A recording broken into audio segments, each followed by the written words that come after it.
Bonjour à toutes et à tous et bienvenue dans la suite de notre lecture du livre de Frank Tilly, Train d'enfer pour Ange Rouge. Nous nous étions arrêtés lors de l'analyse poussée de la psychocriminologue Elizabeth Williams qui nous a fait un profil un peu plus détaillé du tueur. Et sans plus tarder, eh bien, commençons la suite de notre lecture. Alors que je dévorais le rapport d'Elizabeth Williams, Cybersky débarqua dans mon bureau, des feuilles brandies au-dessus de la tête. « Je crois savoir d'où vient l'appareil stéréotaxique de la photo. » Je levai le museau. « Annonce, et vite !» J'ai interrogé les labos de vivisection possédant ce type d'appareil. L'un d'entre eux, en banlieue, s'est fait attaquer par le FLA, Front de la Libération des Animaux. Voilà, quelques mois. Les loustiques lui ont piqué son matos. En route.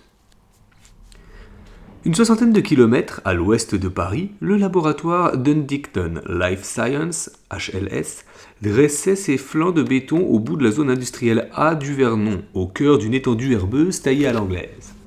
Un bâtiment haut de gamme à la pointe du modernisme avec ses toits en forme d'aile delta et ses vitres fumées en plexiglas. Au poste de garde, avant l'accès au parking privé, un molosse roux qui avait tout d'un épagnol déraciné de sa niche jugea bon de se mettre au travers de notre chemin, comme si la barrière abaissée ne suffisait pas. « Je peux voir votre badge » aboya-t-il. « Pas de badge » rétorquai-je. Je passai par la fenêtre la carte colorée. On a appelé le directeur dans l'après-midi, il est d'accord pour nous recevoir. « Ne bougez pas, s'il vous plaît. » « Il a un beau pelage, vous ne trouvez pas ?» marmonna Cybersky avec un sourire évocateur. Le chien de garde échangea quelques mots avec son émetteur-récepteur avant de lever la barrière. « Circulez !»« T'es un bon toutou !» lança à voix basse mon collègue lorsque nous roulâmes au pas devant le gardien, avant d'ajouter « Je me demande comment on peut travailler là-dedans, ça ressemble à une gigantesque chambre de torture. » Je pensais plutôt à un camp d'extermination aux apparences de paquebot de luxe où chaque cabine renfermait un piège de métal, froid et inondé d'aboiements désespérés, de douleurs gratuites ou de total irrespect pour la race animale. Tout cela dans l'unique but d'embellir des tons par le biais du maquillage. Un assistant nous guida dans un labyrinthe de couloirs poinçonnés d'éclats crus de lampes au néon. Chaque porte close rappelait la porte précédente. Chaque pas en avant semblait nous laisser sur place, comme si le bâtiment lui-même n'était qu'une succession de blocs identiques reproduits à l'infini et encastrés les uns derrière les autres. Pas de fenêtre. Le lieutenant me pressa l'épaule. Je perçus le poids de la crispation à l'extrémité de ses doigts. Le directeur se dirigea vers la baie et toisa le ciel rendu sépia par le teint de la vitre. Sa main s'ouvrait et se fermait dans son dos comme un cœur battant. Je constatai à voix haute: « Quelque chose semble vous troubler, monsieur le directeur. » Savez-vous que les assurances nous obligent à filmer de jour comme de nuit les laboratoires ? Nous sommes tenus de garder des cassettes 1 an et 6 mois, après quoi nous avons l'autorisation de les effacer ou de les détruire. Cela signifie que vous possédez l'enregistrement vidéo de cette fameuse nuit ?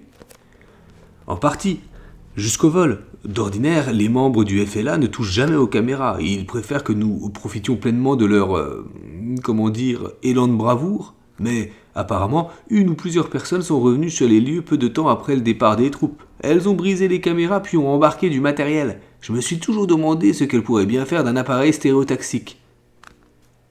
J'envoyai une œillade discrète à mon collègue. « Peut-on visionner le film ?»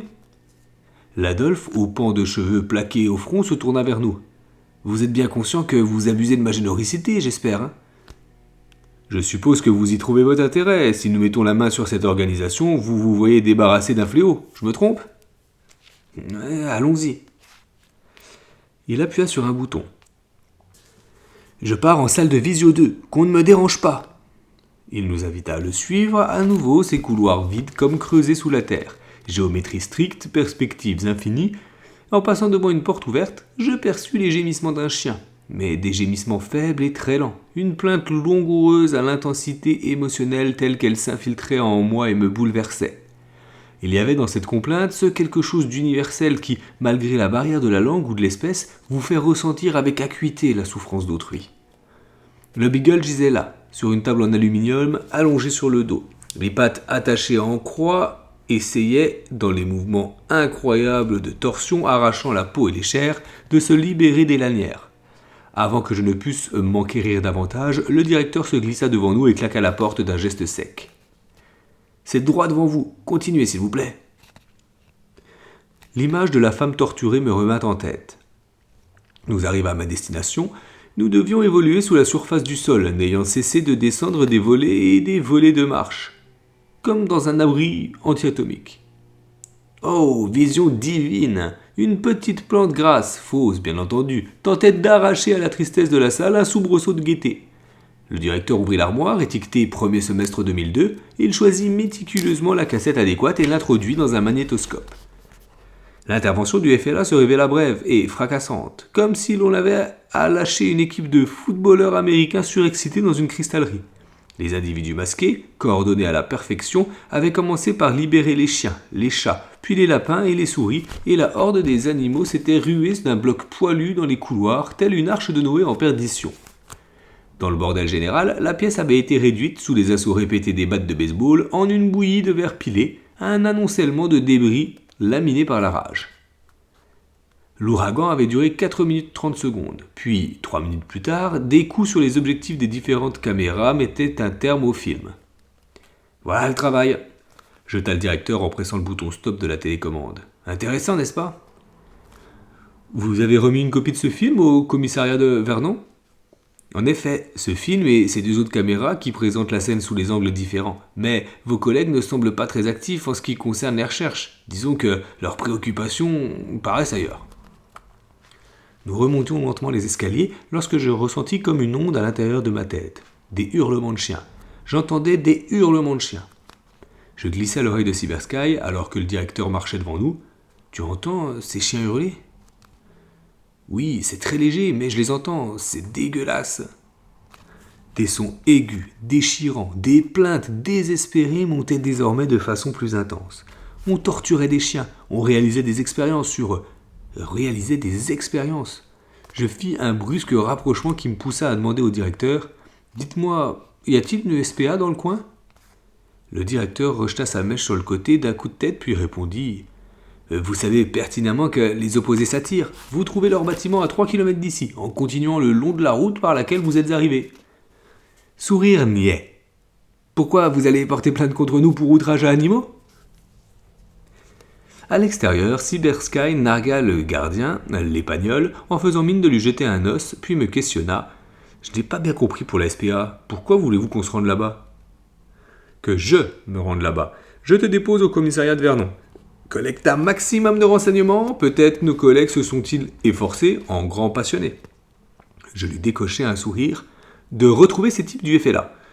Tu te feras accompagner au 36 par l'un des brigadiers. Après, va faire un tour au quai de l'horloge et donne au technicien une copie des cassettes. Il pourrait découvrir des détails qui nous ont échappé. Il ne faut rien négliger. Ok, mais pour la SPA, vous ne m'avez toujours pas éclairé. Pour taire une intuition, tu te souviens de la vieille Black, ma voisine ? La femme au béni de morue ?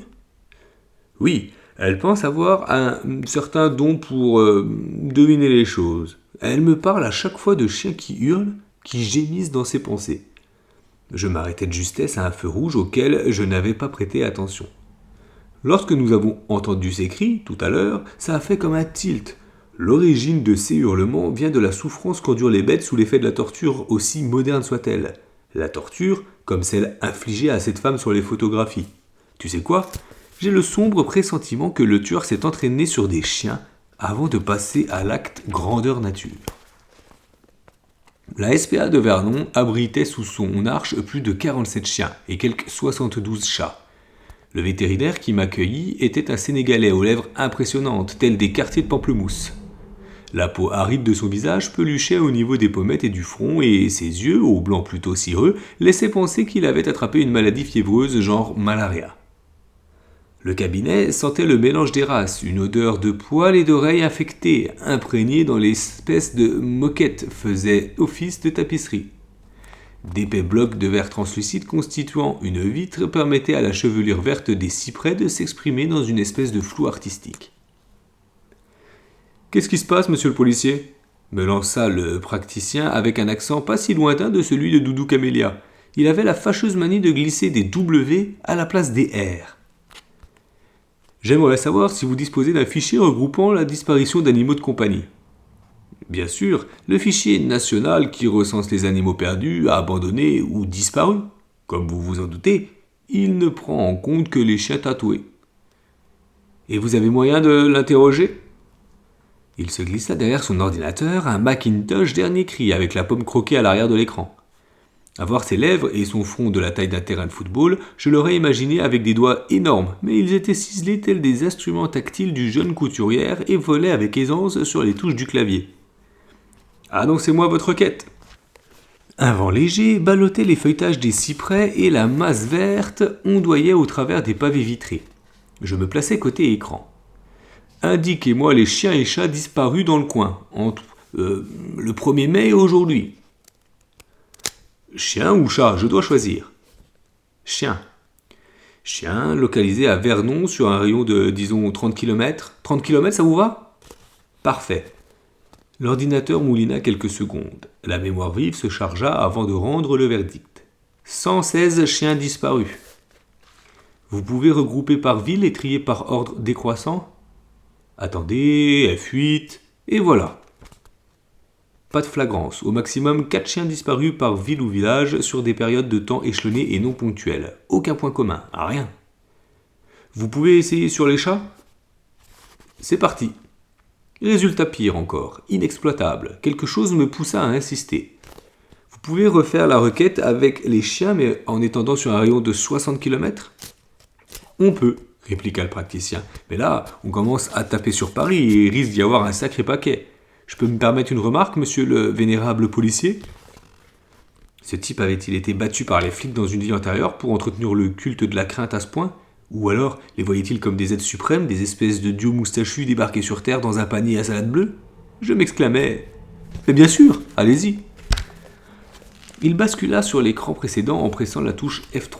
Je ne sais pas exactement ce que vous recherchez, mais si c'est un endroit à forte concentration de disparition de chiens, c'est visible comme le nez au milieu de la figure, et je peux vous dire que mon nez se voit. Mon cœur se souleva. « Montrez-moi !» Il pointa le doigt à 4 endroits différents sur l'écran. 4 villages ou petites villes séparés de pas plus de 5 km les uns des autres à une vingtaine de kilomètres d'ici, au sud. Des noms de bleds que je ne connaissais même pas. Il poursuivit, du feu dans son regard de braise. Et 14 chiens disparus, sur une période qui commence le 11 juin et qui se termine le 2 juillet, soit moins d'un mois. 14 chiens, moins d'un mois, 10 km de rayon, ça fait beaucoup, non ? À gros nez, flair exceptionnel, je lui fis remarquer « Vous auriez fait un flic remarquable ». Il s'embrasa. « Ne bougez pas, j'ai peut-être mieux à vous proposer. Un point commun entre les races disparues. » La liste défila. Labrador, cocker, labrador. Des chiens de bonne taille, doux et conciliants, à caractère naïf et facile à maîtriser. Je demandai en considérant l'écran « Savez-vous ce que sont devenus ces chiens ? Certains d'entre eux ont-ils été retrouvés ?» Vous savez, monsieur, le vénérable policier, les gens ne nous consultent que lorsqu'ils perdent leurs chiens. Quand ils les récupèrent, par contre, ils omettent bien de nous le signaler. Nous n'avons aucun suivi sur ce qu'ils deviennent. Ce fichier national se transforme en une poubelle parce qu'il n'est jamais purgé. Une dernière question. Vous qui avez l'air de connaître ce coin comme votre poche, y a-t-il des laboratoires sur les animaux dans ces environs ? Des rabatteurs qui pourraient enlever ces chiens pour effectuer des expériences ? Non, pas à ma connaissance.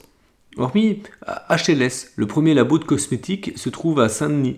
HLS ne travaille qu'avec des élevages de bagels. Et puis les rabatteurs animaliers ne traquent pas ce genre de chiens, sauf si, bien entendu, ils en ont l'opportunité. Ils s'intéressent surtout aux bâtards des rues, à ces sacs à puces dont la disparition arrange plus qu'elle ne perturbe. Merci, monsieur Nguyen. On peut dire que vous m'avez été d'un secours capital. Je peux récupérer les adresses des personnes qui ont porté plainte ? Il lança l'impression du rapport. Pour me remercier, vous ne prendriez pas un petit chat ? J'ai 8 eunastasies à pratiquer avant la fin de la semaine. C'est un peu comme si je tuais ma propre âme. Désolé, docteur, mais je suis rarement chez moi. Il désigna mon alliance. Pour votre femme, peut-être ? Je roulais au pas en direction d'Aigleville, empruntant les communales plutôt que les départementales afin de profiter à plein nez de la beauté verte des campagnes. Je m'arrêtais à la lisière d'un maigre bosquet où se regroupaient quelques ormes pour m'alléger la vessie. Derrière moi, et jusqu'aux formes rectilignes de l'horizon, se dressaient des meules de foin couleur or, tel un cimetière aux sépultures de paille. Les hurlements des chiens qui harcelaient Doudou Camélia puisaient leurs forces vives ici, dans ces villages abandonnés au terrain plat de la plaine. J'avais l'impression de progresser dans l'enquête, mais dans une direction totalement inconnue, un peu comme une sonde spatiale explorant l'univers sans jamais savoir où elle se dirige, ni ce qu'elle recherche exactement. Je pensais à cet individu, l'homme sans visage de Doudou Camélia, revenu sur les lieux de l'intervention du FLA pour collecter ses instruments de mort, ses anesthésiques, ses bandages. Je devinais ses prétentions, sa volonté de répandre le mal et la souffrance à coups de scalpel précis et calculé.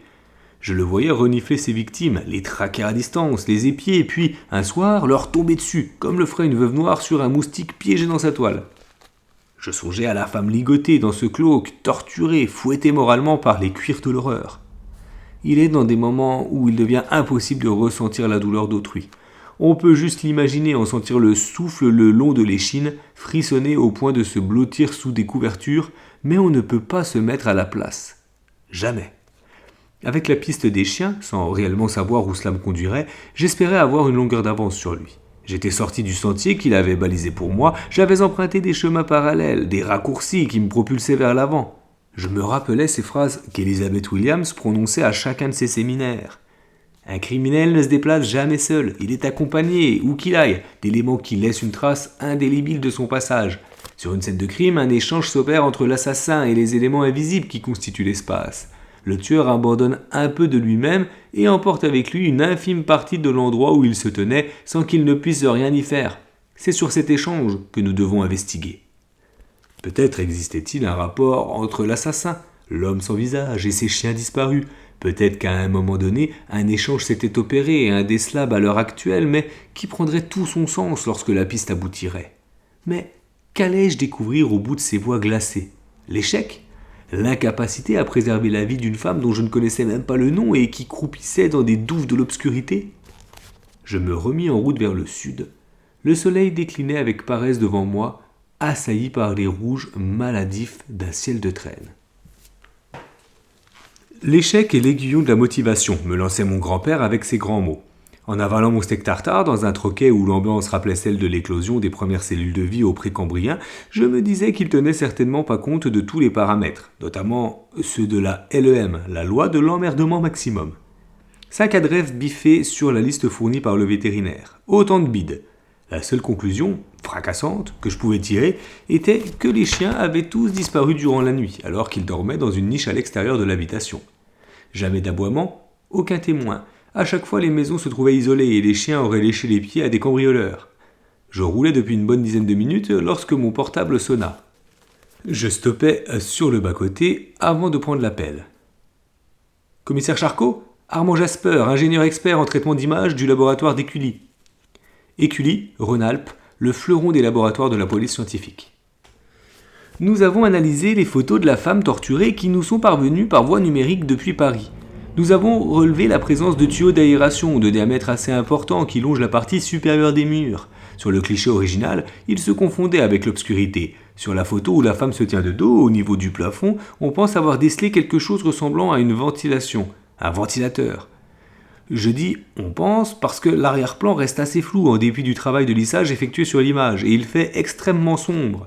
Vu le diamètre de l'engin, ainsi que des tuyaux au dire d'un spécialiste du bâtiment, ce type de système est étudié pour traiter des volumes d'air importants.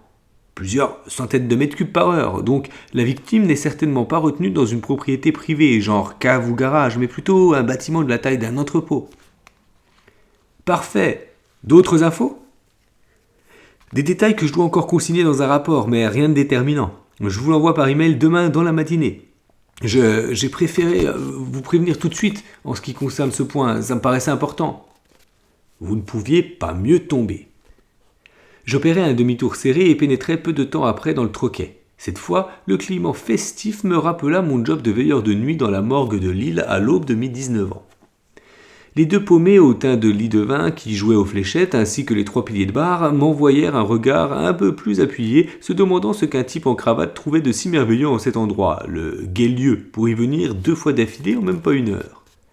De la mousse de bière imprégnait la barbe hirsute d'un balèze au ventre bombé comme un baril de whisky et qui, à l'évidence, aurait flambé sur place s'il était venu à l'idée quelqu'un d'allumer une cigarette.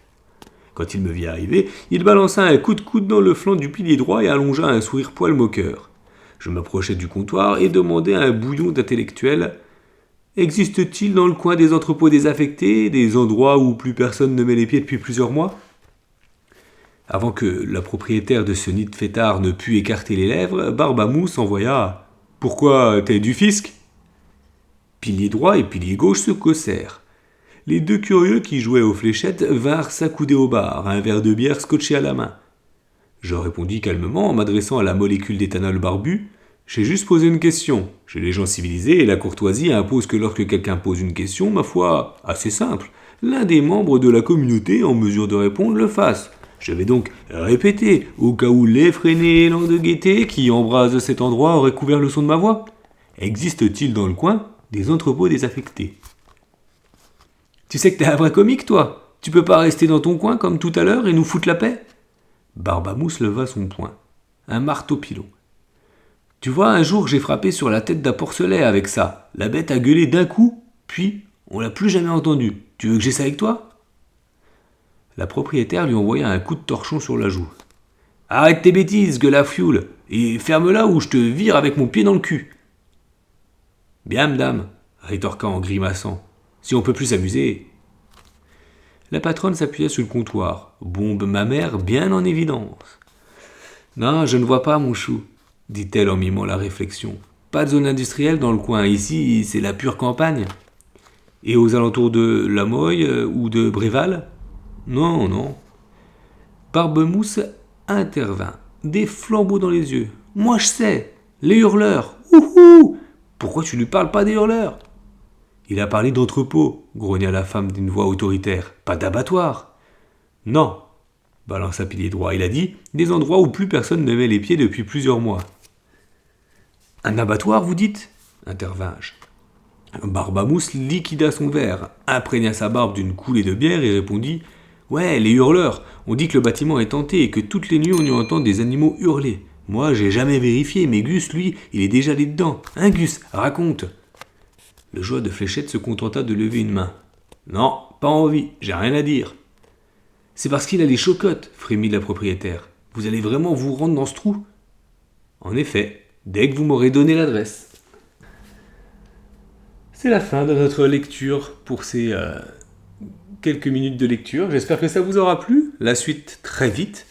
En attendant, n'hésitez pas à mettre un commentaire si ça vous a plu. Et je vous souhaite à toutes et à tous une bonne soirée, une belle journée ou une bonne nuit si tel est le cas. Et je vous dis à très vite pour une nouvelle vidéo.